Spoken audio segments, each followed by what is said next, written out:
Then welcome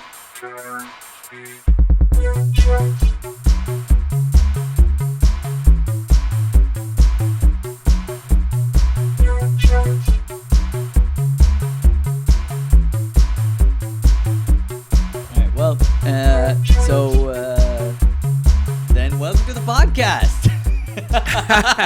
Sure. Yeah. Thank you so much for coming. I really appreciate it. I always start this way because I'm terrible at pronouncing people's names. But do you mind just like introducing yourself, like your name and just a short sentence of who you are? Sure. My name is Sid Singh, and I'm an American comedian living in London. Nice. So right before we started, I guess we could start there if you don't mind. Sure. So right before we started, I was asking you about, you starting in the States and you did comedy in New York as well. How long were you in New York for? So I have had a weird comedy journey. I started, my first year was in San Diego.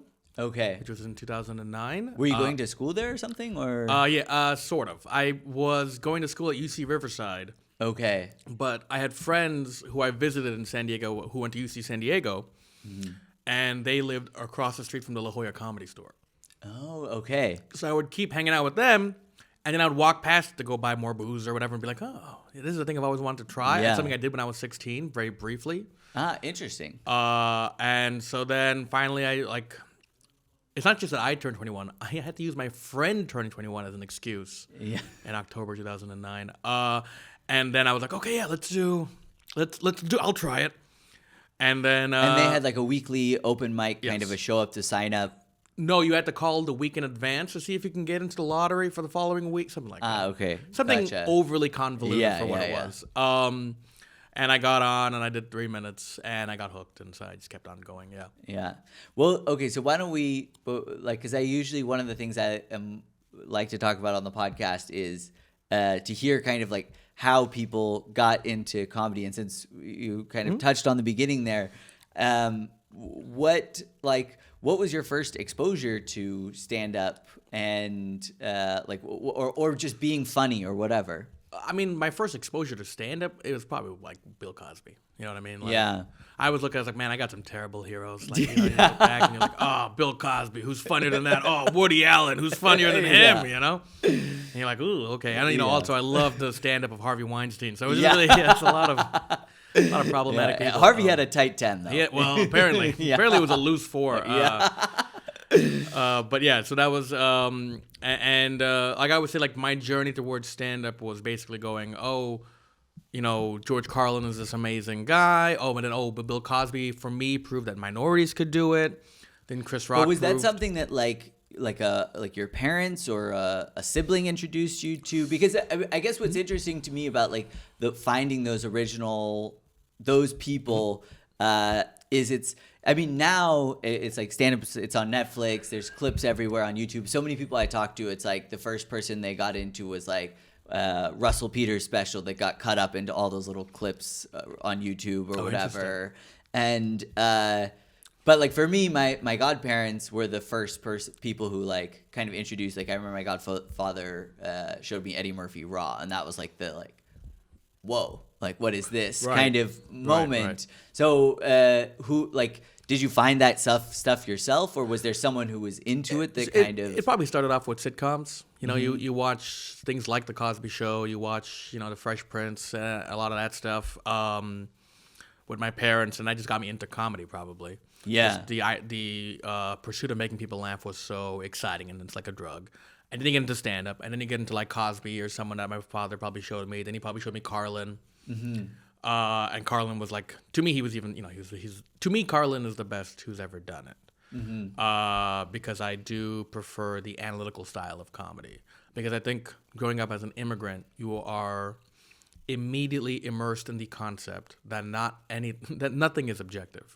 That this idea of funny faces and silly sounds and stuff, every culture just has a slightly different version of that. So you're constantly around about like, isn't that guy just funny? Isn't he just undeniable? And they go, no, he's undeniable. He's deniable. I would deny him. He means nothing to me. Yeah. And whereas Carlin, who had these like very thought-provoking jokes, anyone who can actually understand him and get what he's trying to get at, that has to be the closest thing to me at that age as undeniable. Yeah. Yeah, that's an interesting point. And with Carlin, I think one of the things that's like really proves his greatness is, I mean, so much of the stuff he was talking about or trying to get at are, you know, still so relevant today, you know, the points Absolutely. he was trying to make and everything. You still see people sharing Carlin clips now about stuff that's happening now. Yeah. Yeah. Yeah. And I mean, I love those other guys. Like, I mean, like I love Richard Pryor and a lot of those guys. And I mean, some of their stuff holds up, but a lot of older comedy doesn't stay relevant. Right. But anyway, so you get into, you know, Bill Cosby and George Carlin and then it sounds like at a very young age, but you already had the inclination that you're like, I want to try to do that. Yeah.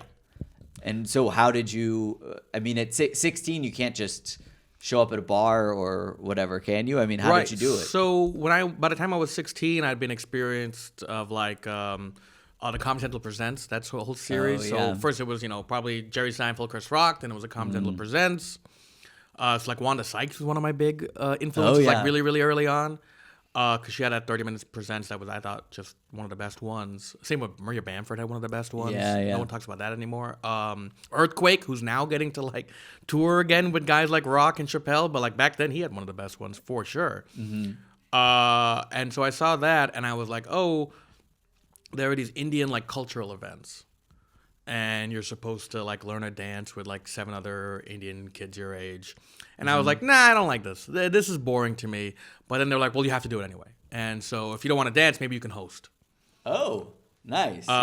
And so then I was like, I just started studying hosts. And I was like, okay, let me try to tell jokes at the start. Yeah. I mean, I don't, a lot of people count like, oh, I first did it at 16. So now that I'm 33, 4, I guess now, I've been doing 18 years. Like, I would never do that. Yeah. Because at 16, I was basically doing my version of Wanda Sykes jokes. So were they original jokes? Sure. By the loosest definition, fine. But I would never count that. You know what I mean? I did those jokes. We hosted.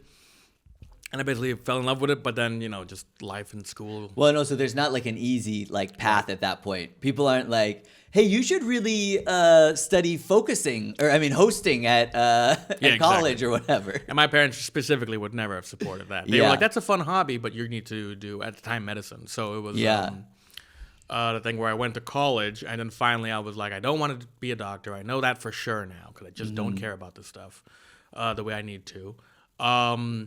So then what? Yeah.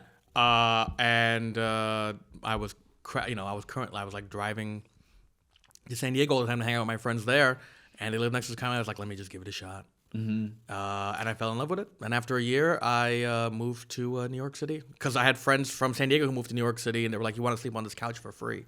And you were like, oh, I'll give it a shot. I was like, absolutely, let's try it.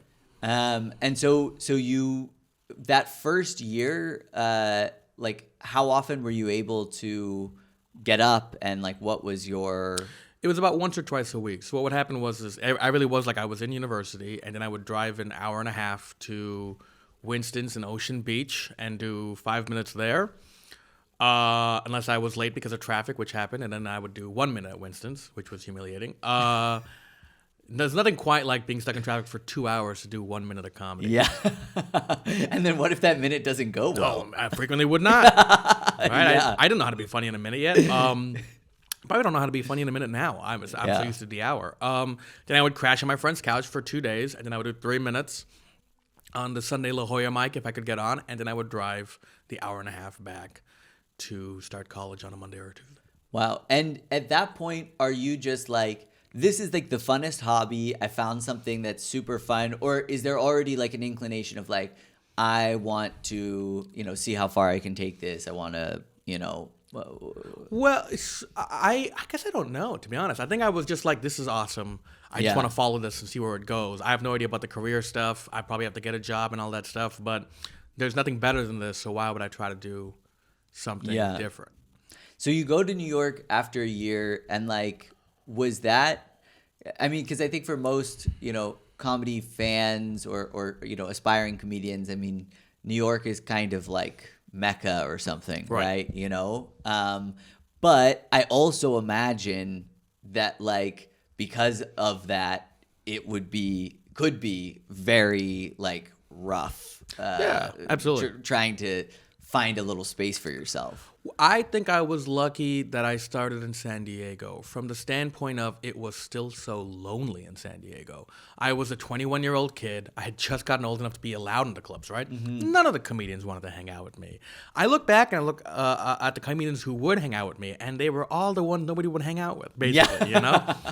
Literally, their names are like... You're like, I wouldn't hang out with them now. Well, I mean, now I'm so grateful that they did, right? But it was like a guy named Hermit Dave or Jeff with a G Armstrong. Fun fact, both of them have since passed. You know what I mean? That's just what and what choice did I have? No one in their 20s would hang out with me because they were like, this guy's young and, you know, we're 27 or whatever. Yeah. Plus, I was only there on the weekends to perform. So they're like, well, did you get up on that Wednesday show? And I'd be like, no. Yeah. Like, oh, yeah, Mondays, Tuesdays, Wednesdays. That's when you really grind, you know? And I'm like, I'll take your word for it. Yeah. Riverside does not have those opportunities yet. So, yeah. Was there any... did you, besides comedy, did you have any, like, were you interested in, like, theater or you know, like, because at college campuses, maybe they don't have stand-up, but usually there's, like, an improv group or, you know, something like that. Were you interested in that stuff or, you know, dipping a toe in that pool at all? Or was it just, like, it was just on the weekends, I love doing this I would love to find an opportunity to do stand-up on the weekdays. I just don't know how yet. Yeah. So what I started doing was that year, especially in that next semester, I put all my shows or classes on a Tuesday, Wednesday, Thursday schedule. So that way I could now leave Thursday night and then come back Tuesday morning and then still do shows on Mondays and start doing shows on Thursday night, the occasional one. Yeah. And that became my thing because I was just all in on, like, I just want to try to do stand-up as much as I could. Once I moved to New York, I'm sure I told myself this was just so I could become a better stand-up, but I clearly loved the idea of improv, so I wanted to try it, and I joined UCB and started doing that stuff. Okay. Well. Yeah. Gotcha. And so just to backtrack one sec before we talk more about New York, like, I'm always also interested in that first, like... feel like, cause like I guess I could give an example for myself is like, I remember specifically like when I went to that comedy college, that I told them about earlier, that, there was like a class show, right? At the end, of course, they do this thing. And it was like super packed at this bar. Everyone's friends. Every 4 or 5 of my friends were there. And it was like, it went super well. Mm-hmm. It was like, and I mean, that feeling was just... I mean, it didn't keep me going, but it made me, like, for 8 years then when I came here and saw a sign for an open mic in Berlin being like, well, all right, fuck, I still got to do this somehow, right, you know? Sure. Is there a question in that, Pat? The question, yeah. That's the whole podcast. It's mostly me sharing my memories and then being like, riff on that. No, my question is like, do you have a moment like that you remember from that first year that was like, that was the seed that kept you going? Because I mean, it's rough. What you're talking about is rough. Like, every weekend you're going, no one wants to hang out with you at the shows. Right. You're like not fully present at your college, but you're not fully present in the comedy community. Mm-hmm. I mean, that's not easy, but you're still keeping at it. Well, that first show, within the first 30 seconds, I got heckled. Oh, shit. Who's heckling at an open mic? Well, so it was, I mean, it makes sense when you look back on it, but I basically opened with the hackiest joke you can open. I'm an American football fan of the then Oakland Raiders. And my first ever joke I told on stage was, Al Davis is so old, if he acted his age, he'd die. Right? Yeah.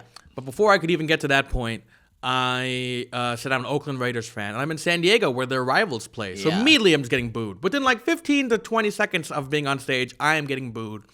And I lay into the crowd, which is a skill I just did not have for the next like 6 years. But at the time, I don't know, the instinct kicked in, right? And I just go, yeah. I'm the one who has to watch them. Yeah. That's a good line. And then immediately they were on my side. Yeah. And then I made that joke. And then they were like, oh, he gets it or whatever. Yeah. And then I said the one joke that I was like proud of, you know, in quotes. And that joke hit. And then I was like, oh, I'm in love with this. Yeah. And then the funniest thing was I probably bombed the next 3-4 times I was on stage. But I was forever chasing that high of that first gig. Well, it's interesting because also it sounds like in that first gig, you also had that feeling of like, losing a room and winning them back, Right. which is like, I mean, it's great to make people laugh, but the feeling of being like, these people hate me, and at the end they love me. Right. Plus, I think you're so in your head. As I said, I always say, like, my first 6 months of stand-up was probably me screaming on the inside, right? Just like, there was no way I was thinking about what the next joke was or whatever. I was just like, what is happening? Oh my God, this is crazy. Oh no, oh no. And really probably getting heckled in the first, or getting booed, I should say, in the first 20 seconds, just got me out of that in that moment. That probably didn't happen again until I did my first 8-minute set and I got heckled again. Yeah. Oh shit! And was that in New York or was that? That was also in San Diego. That was also in San Diego. The benefit of San Diego compared to, say, what I found in New York was because there's fewer comedians, much less good comedians. There's much less gatekeeping in terms of this is a longer set. So you actually, I got to do 15 minutes in San Diego multiple times, and it probably took me 2, 3 years, 4 years to get to that point in New York. Yeah. So you go to New York, and how long were you there for? About 4 years. About 4 so years. Almost like another college. Yeah. And how, I mean, was it deflating to show up and kind of like start over again? Was it thrilling, just being in this like, thriving metropolis where there's all these people trying to do this thing? Well, again, it was lonely in the first couple of months, but it was a different kind of loneliness because at this time in New York, I still had those friends from San Diego, so that was very helpful. Starting over was not a big deal to me because, weirdly enough, my last 2 months in San Diego, I got to have good credits, for lack of a better term. I got to perform for the troops. I got to open for Donald Glover. So it was like these cool moments that I could now say in New York, and that would help me get some level of, okay, we'll give him a 5-minute shot in some of these bar shows and stuff like that. But also, frequently I would do I look back on how dumb I was, but in that first year in New York, maybe the first 9 months especially, I just didn't leave Manhattan. I was sleeping on my friend's couch. I was so nervous about getting lost. I didn't have the money to get an Uber back from Brooklyn or Queens or whatever, but I was like so nervous I'd get lost, I'd never find it again, which is insane. New York is literally a grid. But I think I just told myself, so then I just stuck to these Manhattan mics. The difference in Manhattan mics is that they're paid mics for in many cases. So I was like just burning through money. Again, for a guy who, I was so bad at money. And just to clarify for people who maybe don't understand comedy, by paid mics you mean like you were paying to perform? Yes. Yeah.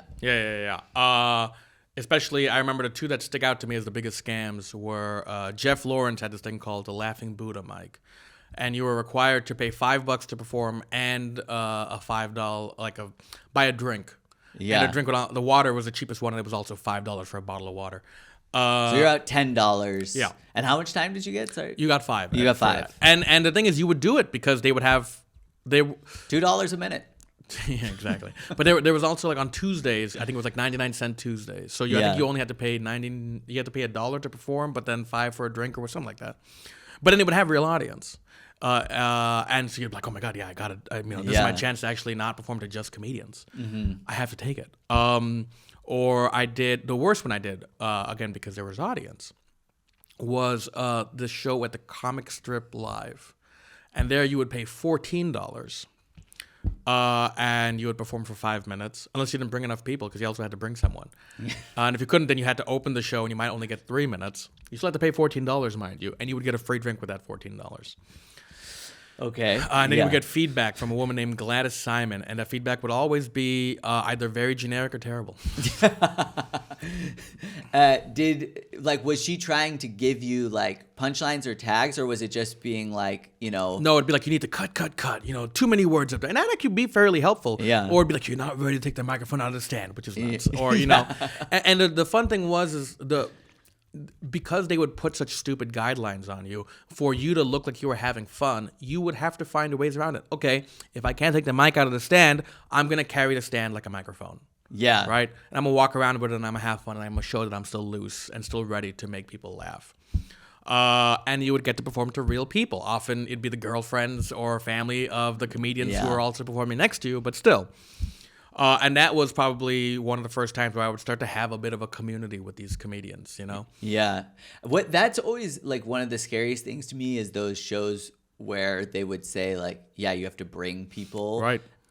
Because for me, like the nightmare scenario actually is basically, you know, performing in front of people that I know. Like that's my least favorite thing to do. So did you have like like was there like one friend that you're like, because I would rather pay $20 and not bring somebody, and you keep the drink. Well, good news. They would sometimes force me to do that. That Jeff Lawrence guy, he would host bringer shows, and that would be how club owners or bookers would come see you, and so you would just get talked into doing it. And by the way, I now know that most of the time when you see these bookers, their whole goal is to be like, here's some tips so that you can get better. But I would never pass anyone off a show like this. Yeah. Which is what the stand owner actually told me when I got to do. He was like, that was really funny, man, but I'll never pass you because you did this show.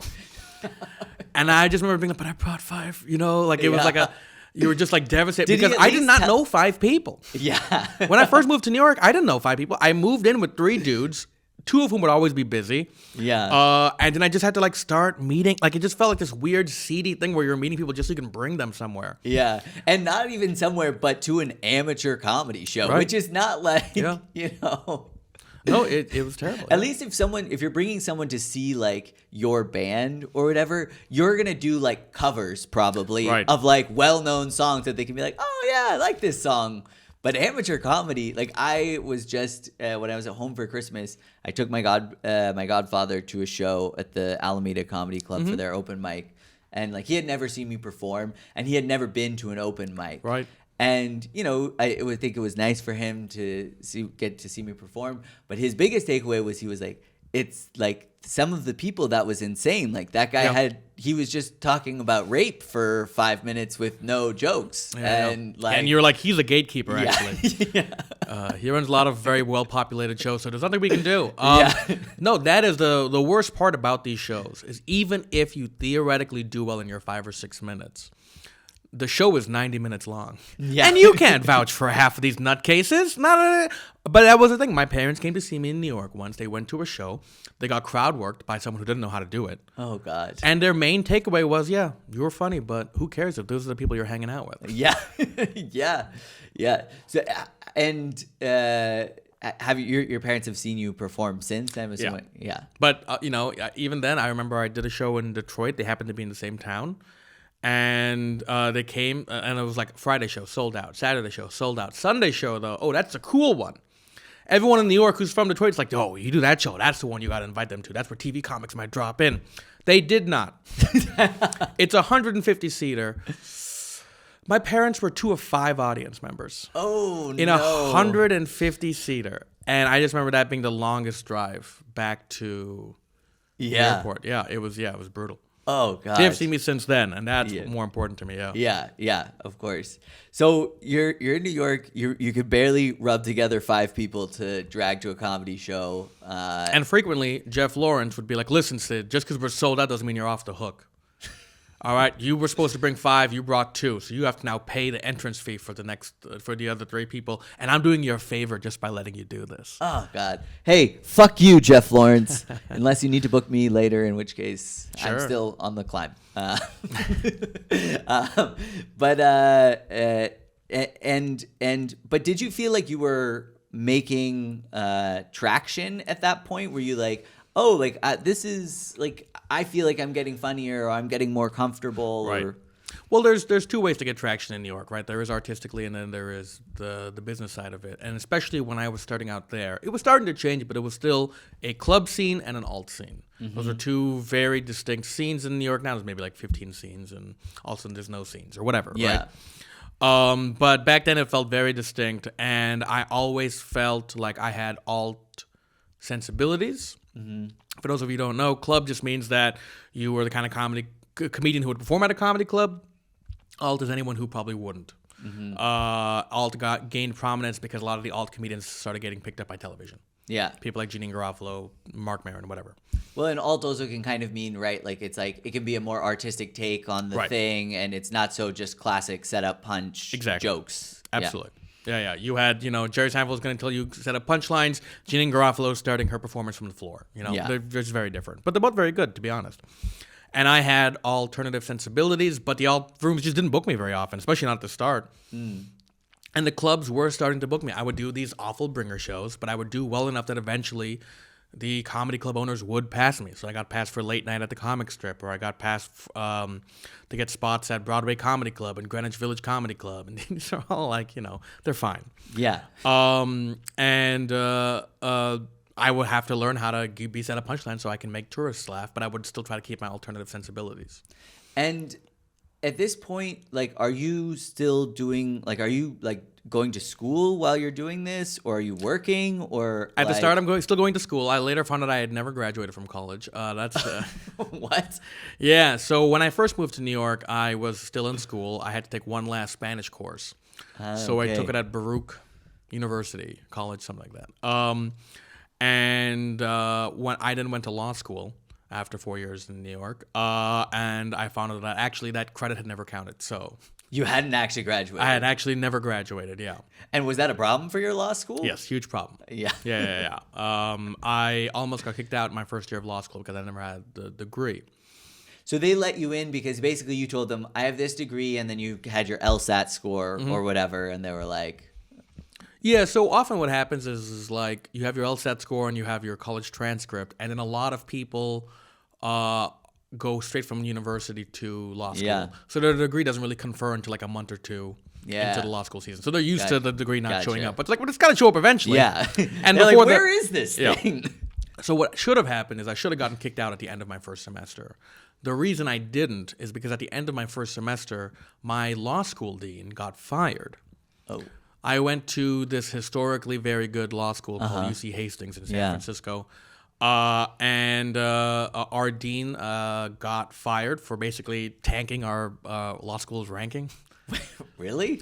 Not on purpose, I'm sure, but our law school is like a historically top 20, top 25 law school, and then I think now it's like in the 40s or 50s or something like that. Oh, and what, like, and so he was just making like poor, yeah.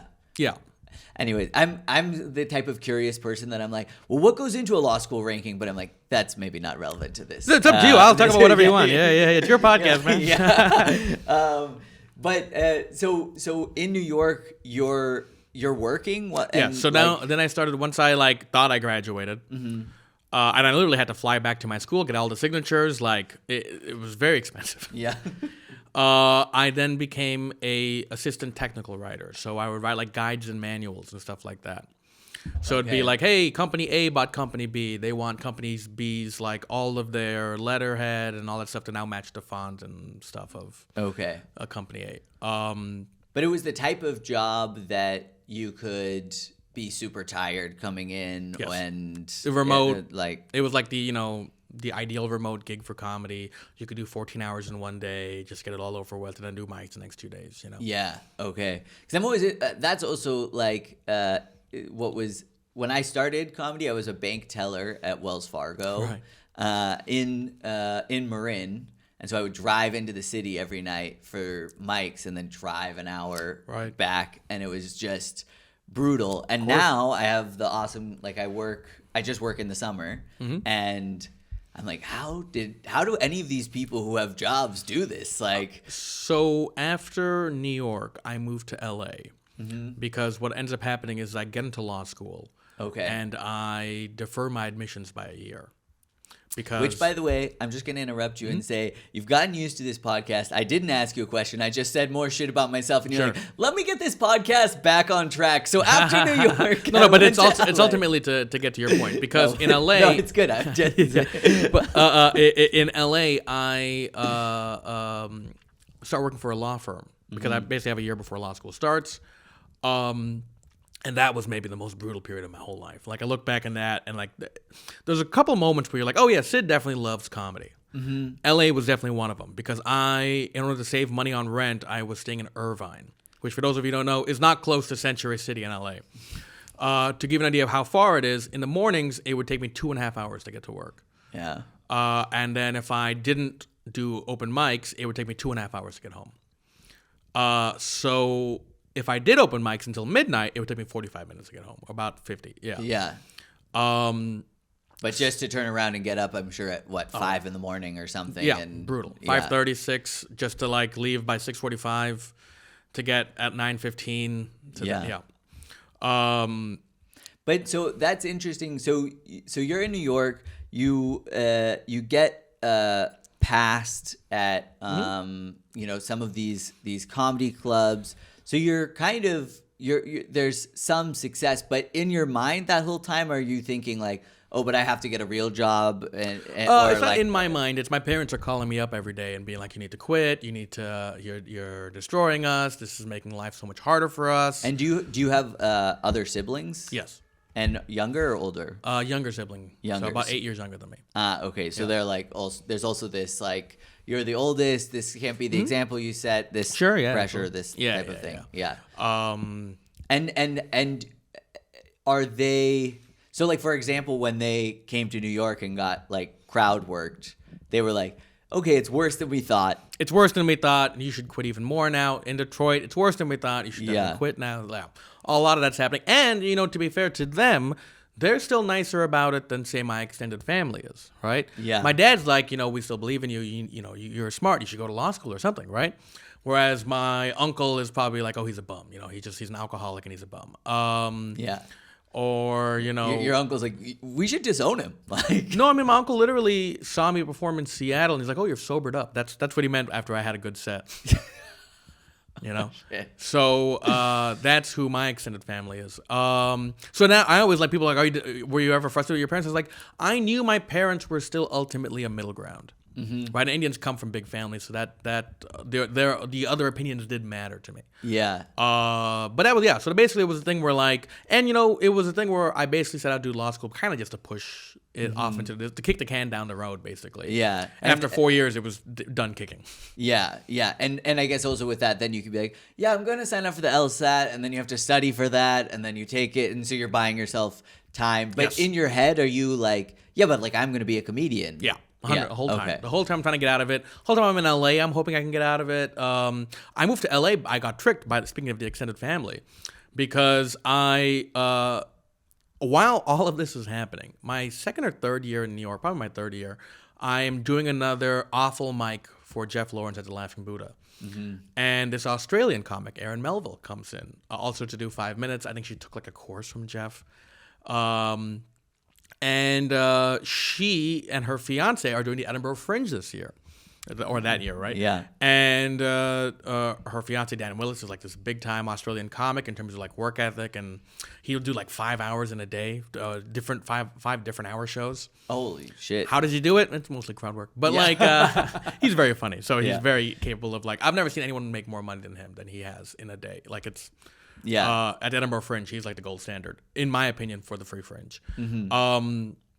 Everyone would benefit from learning from him. But in any case, Aaron meets me the same year. Dan has now booked 6 shows for himself and goes, I don't want to do 6 shows. Yeah. Aaron, you can have an hour. You're a young comic, and I love you because they're about to get married. Aaron was like, that's awesome. I can't do an hour. I'm going to split my 30 minutes with this comic that she met in Australia.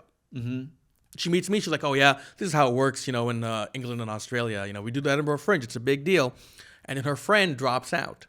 Oh, okay. And she goes, oh, my friend dropped out, by the way. Would you like to come do the other 30 minutes? And I was like, you know what? Fuck it. Yeah, I will. And I flew to Scotland. I remember I was able to make the money work because I basically slept in a closet. Yeah. A closet where they stuffed a futon into it. And but it was it was amazing. I got to do 30 minutes every day and learn. And did you feel like you had 30 minutes going into that? I probably did, but no, I didn't. You know what I mean? Like one of the good things I had going for me in New York is because I would be stuck doing these bringer shows. The way they would string you along is the comedy club owner would be like, "Yeah, that was funny, but I'm really hoping to do this new thing where the young comic actually does 10 minutes." So I need to see a completely different 5 from you to know that you're ready to do 10. And then you do that, and you'd be like, that was. But I'm thinking about having young comics do 15 or 20, right? He would just keep on going, and then you have to just keep writing a new 5, and that got me into the habit of writing a new 5 consistently every like 3 months. Mm-hmm. And that was great. That was amazing. Like, that was such good training, even if it was done for the worst reasons. Yeah. So by the time Aaron was like, come do 30, I was like, oh, I got 30. Yeah. And I didn't realize how much of it was very American-centric that I just had to, like, burn. Yeah. So then I would just keep going back. And this is before you went to LA, correct? Right. Yeah. And so you go to the Fringe. You have this, crazy. I imagine this is like the most stage time and performing you've ever had. And did it make you? And also, I guess all of the mixing and meeting all the comedians that are based over here. Was that the original seed planted of, oh, maybe I someday want to come over here? Yeah. I mean, not only was it that. So that's what ended up happening was, I was in New York. I quit my job basically to be like, oh, I'm going to go this whole month. I'm going to be doing my hour. It's going to be amazing.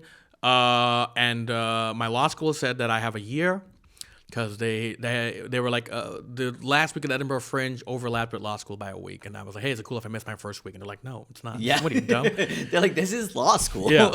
By the way, we're a top 40 law school. In hindsight, by the way, totally capable of missing your first week. It's completely useless. Not useless, but it's easing you in. Syllabus week kind of thing. Yeah, and it's also this thing where it's a lot of young comedians who don't realize, or not young comedians, young lawyers who don't realize how much of this is just, you were just in college 6 months ago and now you're in law school and you have to treat it like a job. Versus someone like me who worked at a law firm, who had this other job with the technical writing, where it was like, okay, now I just have to treat this like a job. That's easy. That's an easier transition than if you were from college. So the first 2-3 weeks is really a much bigger deal for people who are coming straight from college. Yeah.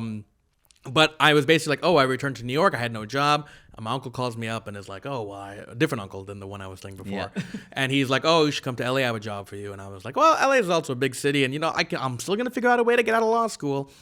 And I go there and he's like, oh, I have no job for you. No, you got to quit law school. You got to quit comedy. What are you doing? What's wrong with you?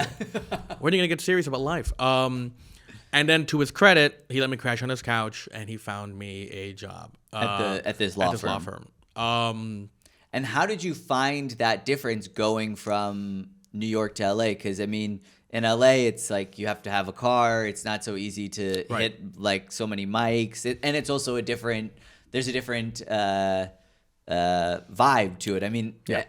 I'm speaking just from watching too many comedy podcasts, not from personal experience, but that's what, they say, right? And they're right. It's a completely different vibe. It was devastating, especially because I was finally starting to make headway in New York, especially with the alt rooms that I was so desperately trying to get past it. There was this comedian named Hari Kondabolu who was trying to get me booked on some cool shows, and I was like, oh, I am finding my voice and I am finding my niche in New York. This is going to be amazing.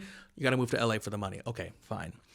I'll try to make it work. And it's devastating. You basically spend a year in LA trying to figure out where your spots are going to be. And unfortunately, I only spent a year in LA. So by the end of the year, I'm like, I kind of get it now. I got to go to I got to go to San Francisco to start law school. I got so drunk that first year of law school. I was so depressed. And your uncle was like, your comedy was better sober. But it was a thing where you're like, even in LA, the hours were so brutal. I was still trying to do 3 mics, but the thing is, in LA, you were not just doing lottery mics. You were doing lottery mics for people who were not guaranteed to get on. So I remember I did one night. It was like one of the first week or two I was in LA, and it broke me because it was 2.5 hours to get to work, 9 hours at work, an hour to get to the first mic. You do the first mic, lottery, don't get on. Okay, drive to the second mic, lottery, don't get on. Third mic, lottery, don't get on. Now you got to drive home. And it's an hour of just stunned silence, knowing that you have to do it all over again the next day. Brutal. Yeah. Absolutely brutal. And did you think about like quitting or taking a break or? No, the only debates I've ever had is, do I keep doing comedy or do I kill myself? So that's... taking a break has never been a thing that I have entertained. It just hasn't come up. Yeah. Well, it just seems like it's like they were like, your family, your parents, they were kind of like trying to force you into this like more conventional lifestyle. Right. And it probably would have been easier if you were just like, well, I'm going to law school. I'm going Right. to scale back. Like, I don't have to do mics every night, you know. And I also don't want to paint them like they were not helpful at all, right? I'm in Irvine. I'm sleeping on my uncle's couch for free. That's awesome. I'm driving to LA with my mom's car. That's awesome, right? Very helpful things. I Yeah. couldn't have done those mics if it wasn't for my mom's them. car. I'd have to be taking a Yeah. train back home every day. So there was a little bit of a thing where I have to always remember to be grateful, you know. I had a lot of scholarships in law school, but if I didn't, I'm sure my parents would have helped me pay for it. Very kind of them. And when once I got to law school, I was like, no, but I'm a real comedian. And so I will perform every single day at some mic somewhere because it's the only way for me to feel normal. Yeah. And it's funny because then I moved to San Francisco. We talk about the culture shock of moving from New York to LA, which was huge, but the culture shock from moving to LA to San Francisco was even worse. Really? That's interesting to me because I would think, like, I think of San Francisco as having kind of more of that like alt room mentality, which It doesn't. It doesn't. No, there are some old comics in San Francisco, but San Francisco, you get there, and it really is the West Coast Boston, in the sense of the comics who are there are very proud of San Francisco. They're trying to keep its legacy intact, but I had a brutal time. And some of it was my own arrogance of like, I'm a New York, LA comic, and now I'm in fucking San Francisco. Yeah, I should be booked on these shows, right? Yeah. And it's not like I wouldn't back it up when I would perform. But Yeah. again, come on, don't be an asshole when you're first moving to a place. Be humble, Yeah. subsume your ego, let these comics you go to the open mic and not perform for 3 hours and then get 5 minutes at the end while no one's listening. You just have to suck it up and do it. Yeah. And it's just one of those things where I just think I was already so angry just being in law school in the first place. I just don't think I handled it. You're like, I don't want to be in this city. I don't want to be doing what I'm doing with 70% of my day. Right. And now I'm back at the bottom of the totem pole after having already started in 4 different cities Right. at the bottom. Right. Just to get some traction and then have it pulled out from under me again. Drank a lot during this time. I always regret, I was just so depressed. Like, that first year was brutal. And in the back of my mind, I'm like, and I also don't have this college degree I'm supposed to apparently have. Yeah. Top of all of that. And I'm going to have to learn Spanish. Yeah, which I still have never done. But sorry, just to interrupt for 1 second, but like, were you like this kind of depression that you're talking about and drinking is like, was that hurting your like writing and your creativity or anything? No, because anger often fuels creativity. But it was hurting my ability to make friends. It was hurting my ability to like come across as normal. To other comedians, especially other young comics. I was just this weird, essentially old guy who was probably younger than them in actual age, right? Or the same age, or whatever. And a lot of comics were very helpful and very nice. But, you would also have these alternative versions, right? I remember these bookers at the San Francisco Punchline. They actually just straight up told me, if you were visiting, we would put you on our Sunday open mic. You clearly have the credits to be on our Sunday open mic, but you're not visiting. You moved here. So you have to come and hang out for a year before we put you on, which is insane. Yeah, I remember I read that thing about how their open mic works, and it's like every few months check in and remind us who you are. And at the very least, if you're going to insist on the second thing, don't admit the first thing. Yeah. And it would be humiliating because I would have friends come from New York and LA and they'd be like, oh my God, Sid, you're here. How are you doing? Oh yeah, this guy's funny. You should book him. And the guy would be like, oh, okay. And he wouldn't. Yeah. Right. And in fact, I remember this because I think the guy took a dislike to me because, to be fair, I was emailing them. Everybody was like, hey, these are my credits, please. If you want to change your mind, that'd be great. Or one week I remember I was like, I'm behind on my law school stuff. I know I'm not going to get on. I'm going to bring my law school textbook. I'm going to hang out, but I'm going to be reading, civil procedure or whatever. Yeah. And then there was a big post like, you're actually here to learn. You know how you've been doing comedy 6 or 7 years, but this comic's been doing 2 years and he's getting on before you? Yeah, you're here to learn from him. Yeah. And it was just like, you're not here to read. And it was humiliating. And I remember at like 9 or 10 months, the guy comes up to me and goes, okay, it's early, but are you even capable of opening? I was like, sure, I can open. What do I care? Yeah. I'm ready. And then he was like, fine, you can open then. And it was clear, like, the way he said it, you were like, what's going on here? Like, why are you saying it like this? Are you trying to set me up to fail? And I didn't. I'm a comic. You know what I mean? Yeah. So I can do 5 minutes in my sleep. I did it. It went well. And he was like, that was okay. That was really good. You know what? We'll see you in 6 months for that second time. And I was like, no. No, What? you won't. Is that like standard procedure? It's I have like, no idea. Or he just, because I mean, it kind of sounds like he had something out for you. I think it's also one of those things where when someone has a taste for power and you are challenging them, in many ways unhelpfully to either party, they're just going to be like, hey, screw this kid, you know? Yeah, yeah. I wish I had learned what I know now then, which is to basically just be like, this is a stupid system. Don't waste your time in it.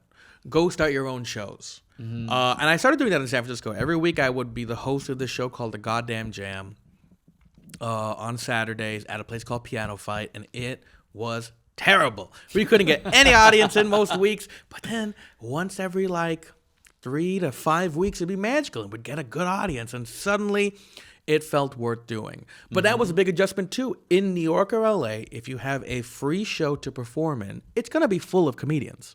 Yeah. And on that show, which was mostly an improv show, to be fair, empty. Every Saturday, empty. No improvisers who were good at improv wanted to come do it, except for the host, Craig Gaspian, me, and a guy named Derek for a while. Everyone else almost always was just like, maybe I'll come once every 2 months, but I'm not going to, it's my Saturday, it's my day off, which is just not something you'd even think about in New York or LA. And that was another very depressing thing, because you were like, oh, this is just so unrelatable and weird. Yeah. Well, so that kind of, I feel like, nicely transitions into then talking about the Europe thing. Because, like, from my perspective, like, in San Francisco, I went to a lot of these open mics where it's like, yeah, it's an empty bar with like 10 comedians and you go up and do your time. And then I came here and, one, it was like all of these open mics that had audiences, and two, they like planned it ahead of time so you could like actually plan your life a little bit and even do multiple. Like, I was always surprised at like the level of open mic that I was doing. I was like, how are you supposed to do multiple mics? The sign up is at 8:30 at all of these mics, and whatever. And this other thing of like that people were it seemed to me like everybody's just like, we're just putting on shows. You can just do that. Like, we don't need to be a part of some comedy club or whatever. And so for me, that's, I think, actually what gave me the courage to start again and get into it. And I have the feeling sometimes where I'm like, I feel like this is so much better for me as a young, like, up and coming comedian. I'm like, I'm getting on stage all the time in front of audiences. It's like not grinding me down in the same way that you're kind of talking about.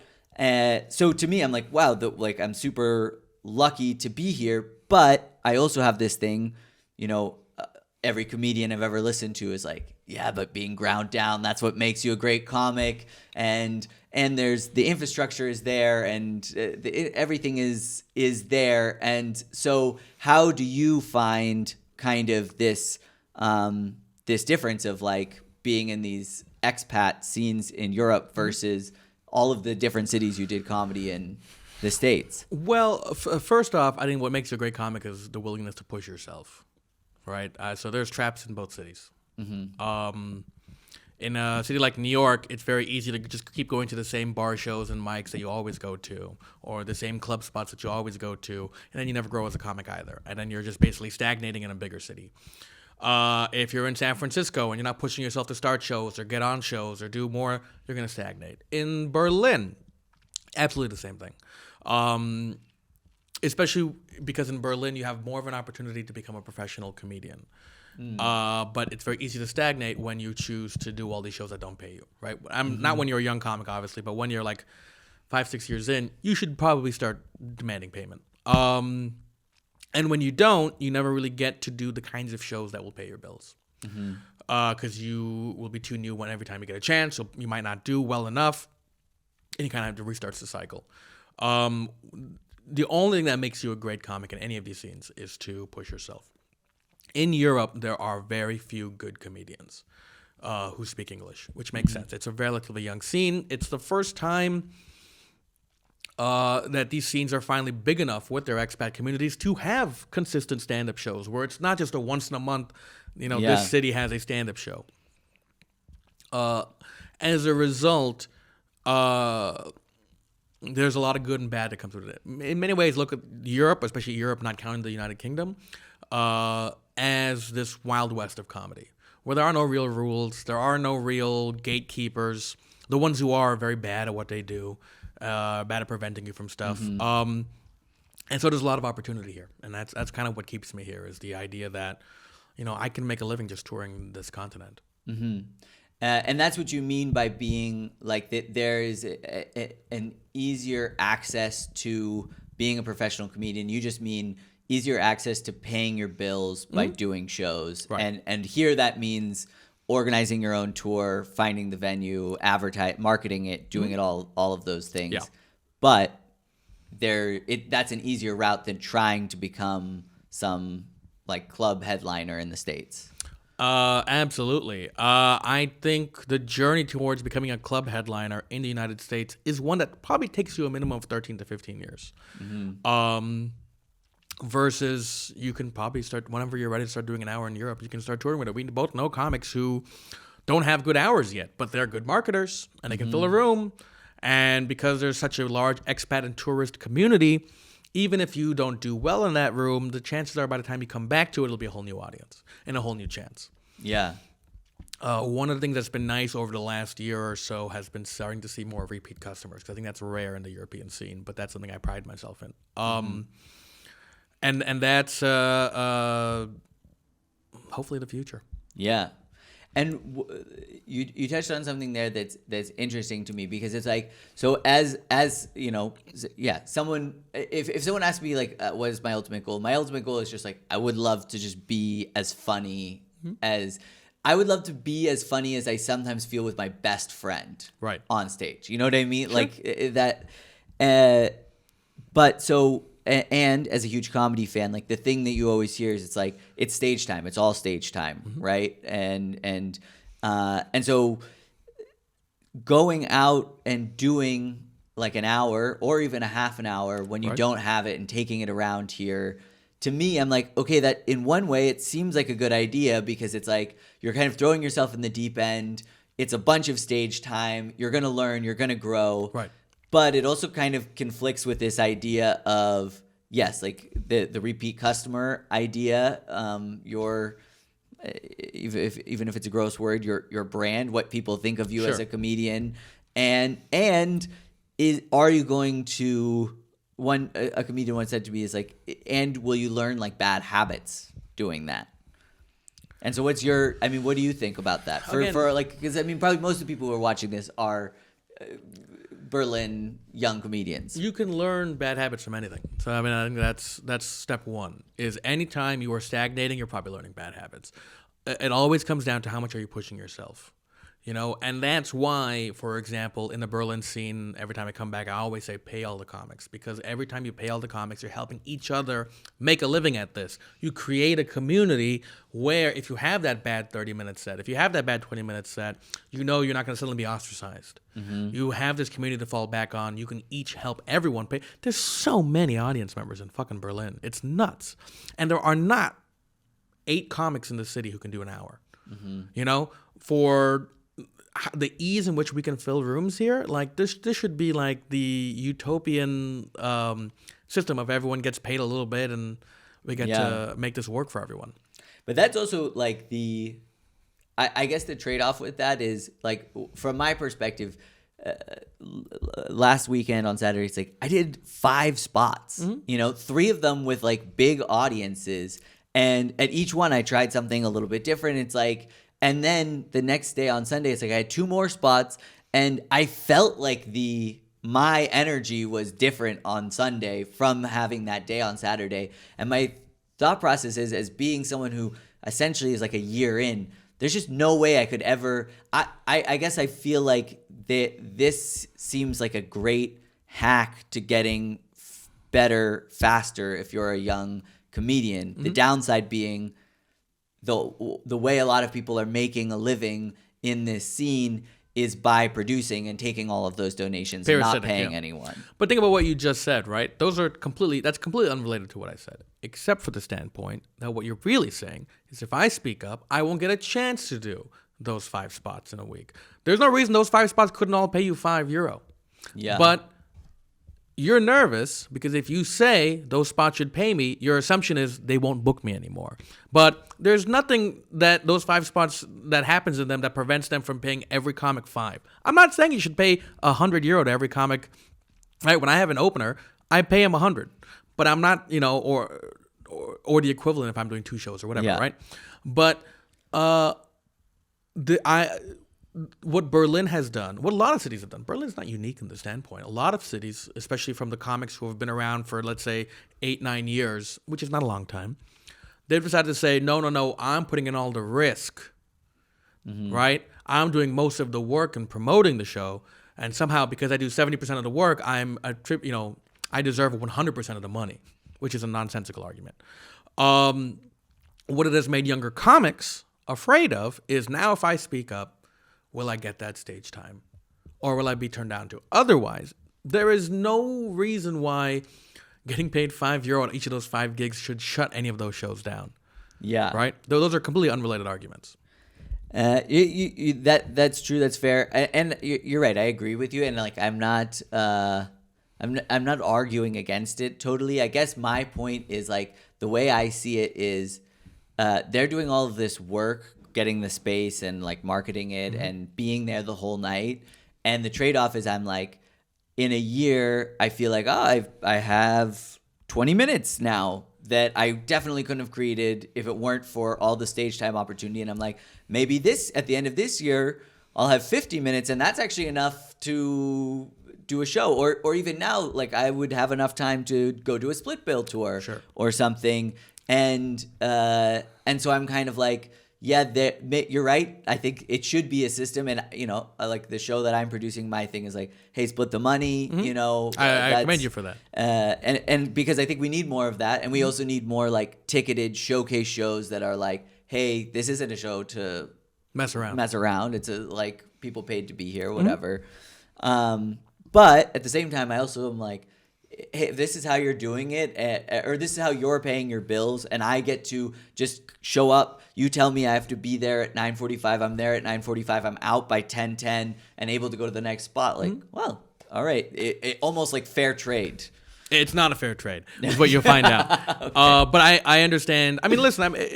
Ultimately, I can't fight for people who won't fight for themselves, right? It's that's and I just look at it as this. I always saw it as I want the comedy community to be what I wished it was when I was younger, right? Mm-hmm. When I was in Amsterdam or when I was in the Netherlands, I brought this fight up, and now there is payment for the comics in that country, not only because of me, because a lot of the producers were yeah, this is crazy that we're asking people to travel.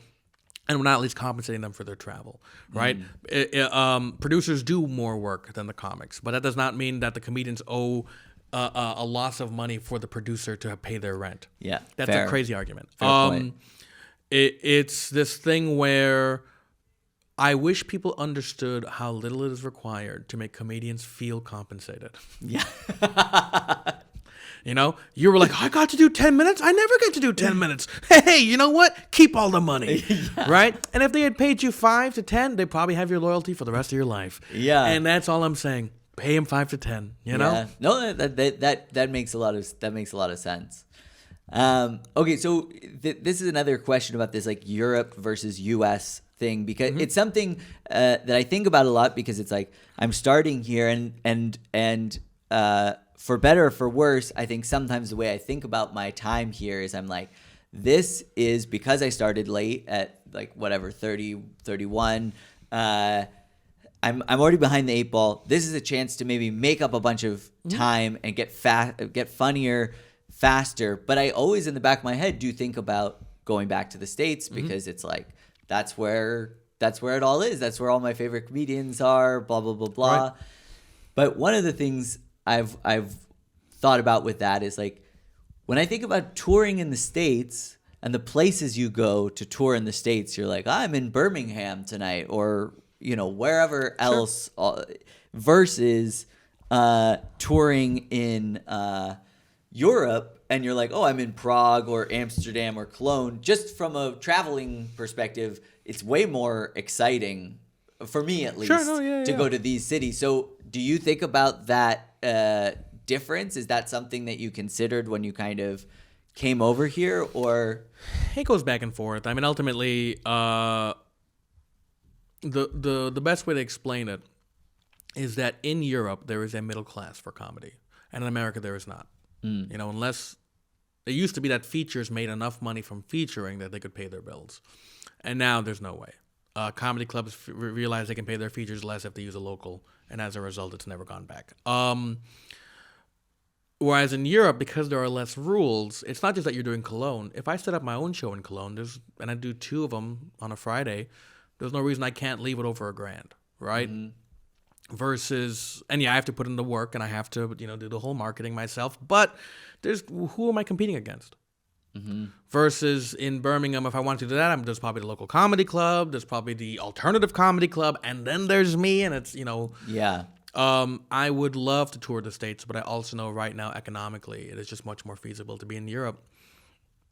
What I don't want to surrender is I still want to have the sensibilities of a New York comic. I don't want a New York comic to watch my hour and go, "Oh, you're leaving laughs on the table." So that's sort of my one caveat is I want to do more to be still seen funny in the States, right? And how do you check yourself with that? To some extent, I'll just go back to New York every once in a while.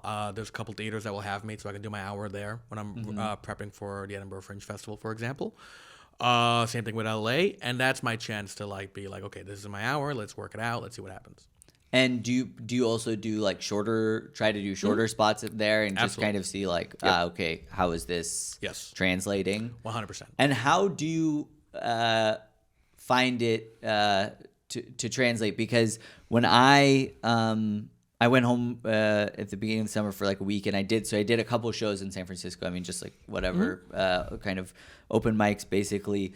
But what I found was interesting is I felt like actually all of my jokes worked like 10% better with the people kind of understanding who I am and the context of where I'm coming from.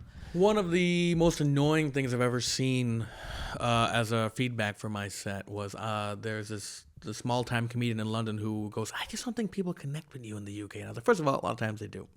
I've been doing this a long time. But second, it's because it's a road game, for lack of a better term. You know what I mean? When I'm in the States, I talk in this voice and there are no questions. Right? When I'm in the UK and I have an Indian face and I don't have an Indian voice, but I don't have a British voice either, immediately that is something they have to adjust to. Same thing in Berlin, same thing everywhere. When you're in the States, a lot of jokes, you'll be like, "Oh, I didn't even need to get to the punchline. They got it." But it also goes the other way. If you're pushing yourself to write jokes that go in both directions, sometimes they'll be like, "Oh, we don't get that," or "Oh, that's something that we would never say." So there is like a give and a push and a pull, I should say. Yeah. And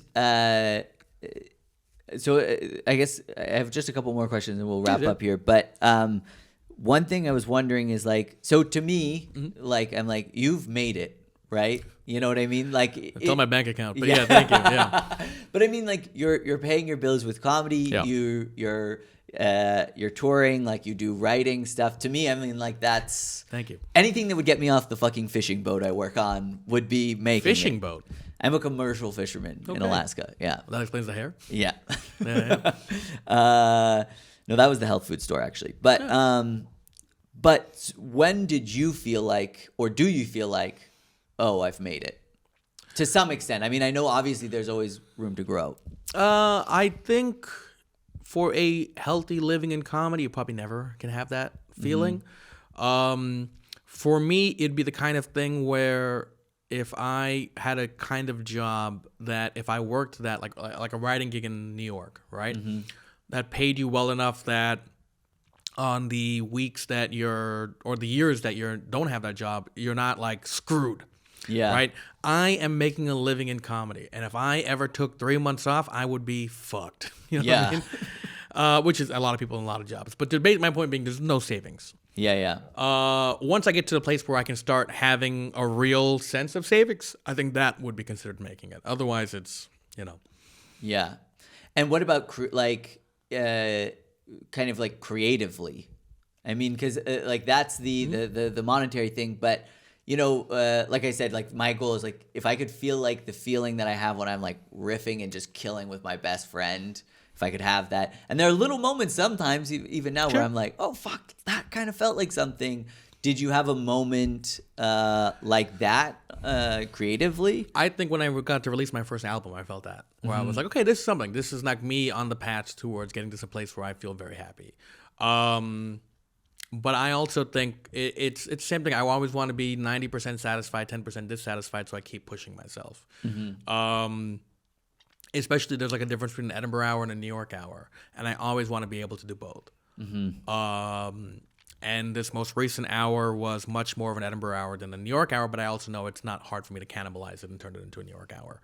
And that I was really proud of. That I was really happy with. But then you go, but can I do better? Can I do more? Can I antagonize? I'm considered fairly likable on stage. Can I antagonize myself and then still get these kinds of laughs, get these people to care in the same way? So I think the more you keep trying to push yourself to be better and more well-rounded, I think the more creatively fulfilled you'll be. Yeah, totally. Right? I'm never creatively fulfilled by the end product. I'm creatively fulfilled while I'm working towards it. Yeah, totally. And what is your, like, I'm always interested to hear different people's kind of like process or like writing strategies, because I feel like for myself, like, and a lot of the comedians I talk to, it's like, and maybe this is just how everybody feels, but it does feel like you're like, I'm just like stumbling around in the dark. And, so to talk to someone who's like a little bit more established, I'm like, were there anything like tips or tricks you picked up along the way from other people, or what is your, do you write every day? It's changed a lot. I don't write anymore. I just go on stage and talk. Like if I have a new idea, for example, I mean, you saw it this week. I had an idea of like, I don't think Americans should apologize. And I just went on stage and now it's about 4 minutes, 4 or 5 minutes of stuff. I'm like, okay, it's getting there. I'll keep tweaking it, but I'll probably tweak it on stage more than I tweak it off stage. When I started comedy, it was the opposite. When I started comedy, every word was written down on notebooks all over the place. Now it's basically I'll go on stage with an idea, and if I'm like, it needs to be tweaked in a way that I can't do it on stage, I'll call a friend and be like, just talk out the bit. And will you, like, if you are, in this process where you're like talking out a bit or just maybe walking around and you think of a new thing, will you like jot that in your phone or something in case? Maybe, yeah. But even then, it'll probably be 1 or 2 words, maybe 3, and then you go on stage and you just work it out. But I don't recommend that for young comics. For young comics, I really do recommend 2 things. 1, writing out every word when you're starting out, and 2, just going through the thing of pull out a newspaper, look at the headlines, and try to write 10 to 20 jokes a day. And that gets your brain thinking in jokes. And so then when you're walking around with an idea and you want to go talk about it on stage, suddenly your brain is already there. Yeah. That's an interesting, that's a great tip to kind of like work that muscle. Yeah. Because I think that's one thing I find confusing for myself is it's like when I get a new idea, I sit down and I like to write it out or whatever. But when you're talking about like pushing yourself, right? I think that's something that I feel myself, and I hear also when I talk to like other young comics, it's like, we want to be good, we want to push ourselves, and we want to work hard, but it's like, also writing is like a weird thing where it's like, if I don't have a new idea, so I'm like, should I just start rewriting my old idea down and see if something else comes out? Like, I mean, should I just flip through and just be, But I think that's sort of part of it is I think you shouldn't have the expectations. You should do all of those things. And a lot of the time, you're going to come up with nothing. And that's fine, because the worst thing you can do is come up with nothing and then throw it away. The reality is you should just keep all of it, because if you believe you're a funny person, there's probably something in there that's usable. You're probably not ready to find it yet. Write it out for the exercise of writing it out. And then if you are like, there's nothing there, just move on and then come back to it in 6 months or a year and see if there's anything now that stirs within you. If you're looking at ways to like write more stuff, figure out what you're passionate about. Write 5 opinions that you really believe. It doesn't matter what they are. They could be like, I love socks. Or, which I do. Sure. And Dumbledore was right. Ask yourself Great why. present. Yeah. Ask yourself why you like socks. Ask yourself why people hate socks. Argue both sides. Find out which side you think is funnier. Remove some of the logic from that, and then just do that as a bit. The audience, 9 times out of 10, what I've learned having moved to Europe, it's not just that they like funny ideas. It's that they want to like you. And the way they can do that is if you're passionate and true to yourself. So whatever they see you want to stay, as you walk on, if you stay true to that image in their minds, they're probably going to respond to you. So that's why I always say, just write down like 5 opinions you really care about, and then explain why you care about them. Justify why you care, and there's probably a joke in there. And if there isn't, argue the opposite side. There's probably a joke in there. Yeah. Oh, those are great tips. And do you like record like voice memos of your set and like listen back to that, or I probably film as many of them as I can. Yeah. But even then, ultimately, for me, it's more about the logic of the bit. You know, it's also the sort of slow process of learning. Like we were talking on Anna's show. One of the new things I'm trying to figure out too is I want to write a bit about how dating has changed for me. But in order to do so, I need to understand what the audience already knows and doesn't know. And that's what makes it more of a conversational pathway as I work through it, basically. Yeah. Nice. Well, I feel like we've done over an hour here. We get into the childhood, but I just had too many comedy questions, Sure, and also like we've never actually like gotten too much of a chance. We've sung more karaoke than we have spoken words to each other, but. Do you care to spin the wheel one time? We also don't have to spin the wheel. I can also just ask a closing question. But these are like little like prompts. Like what's more useful for you? What's more useful for me? Yeah, this is your podcast. This is my podcast. Yeah. Fuck the wheel. Let's end then on something else comedy related, because I feel like this is kind of interesting maybe for other. I guess is there anything?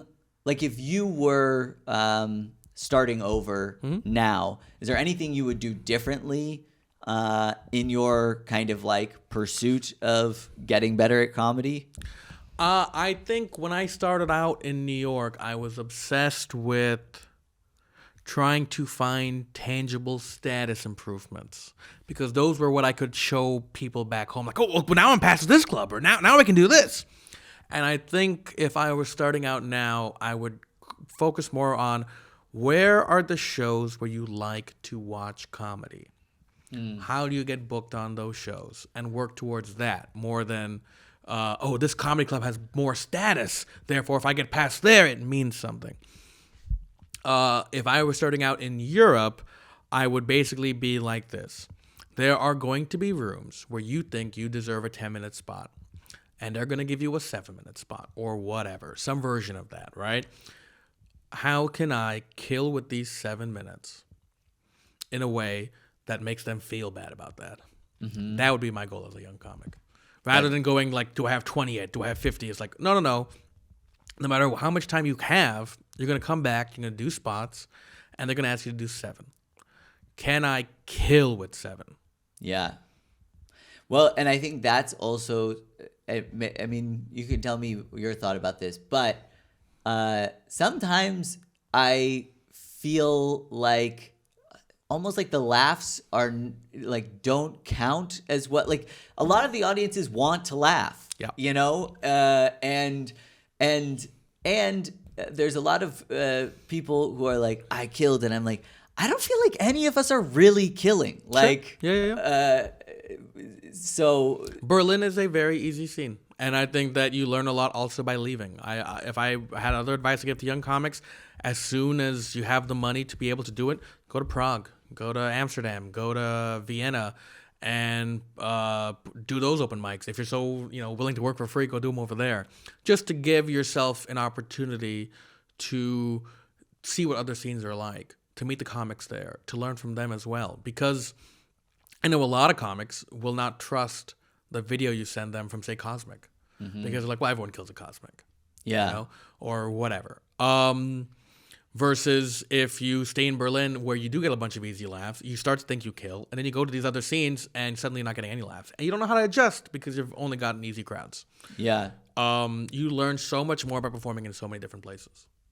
And okay, so this is the last question. I know I said it okay. like 5 times, yeah. but I just thought of one more thing that I've always that I'm always thinking about and trying to figure out for myself, which is like kind of what is the right formula at an open mic as far as like doing, like, I have certain jokes that I feel like, I haven't gone anywhere new with them. They work consistently. And, a lot of times it's like, okay, I'll open with that. Then I'm trying something new in the middle. And then I try to end on something that's like more solid or whatnot.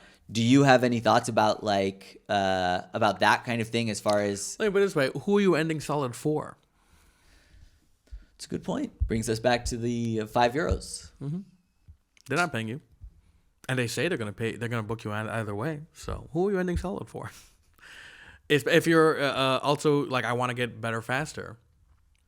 Always be doing the new stuff. Well, it's also, there is a balance. You want to do well for your own sake, to make yourself feel better. So I would say let's say you're doing 5 open mics in a night, I think 3 of them you should just do all new. And because you should feel that tension of, wow, they did not like me. I know I should do this old stuff and get them back. No, force, dig in deeper, dig down.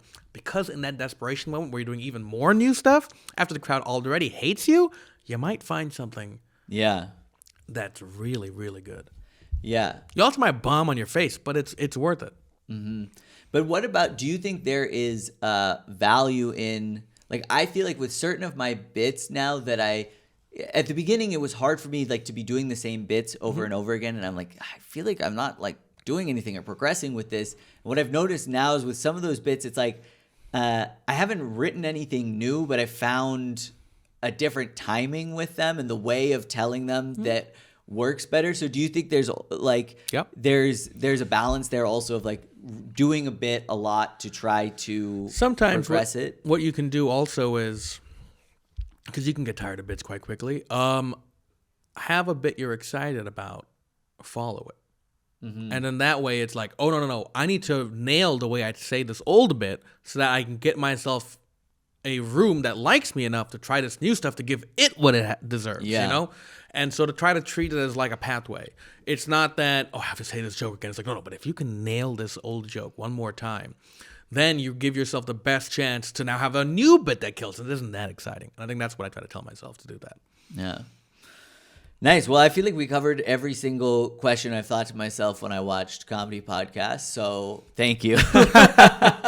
Sure. Do you want to end? I mean, obviously in the description, I'll have all of your socials, but do you want to tell people like where they can find you or? Sure. When does this come out? Probably next week. Okay. I'll be in London. They can watch me October 13th. If they happen to be in London as well, I'll be performing at the West End Comedy Club, doing my hour there. And I'm also performing at the Pleasance in November 23rd in London. If you're Romanian and you're listening to this, I'm performing on the show Are You More at the end of November. But I think my episode is coming out before then of something I've already taped. Please vote for me. Okay, you heard it here first. Vote for him on Romania's Got Talent. Essentially, Romania's Got Talent. And other than that, please follow me at Looking for Sid, and hopefully we'll perform together someday. Awesome. Well, thanks, man. This was fun. No problem, man. Yeah.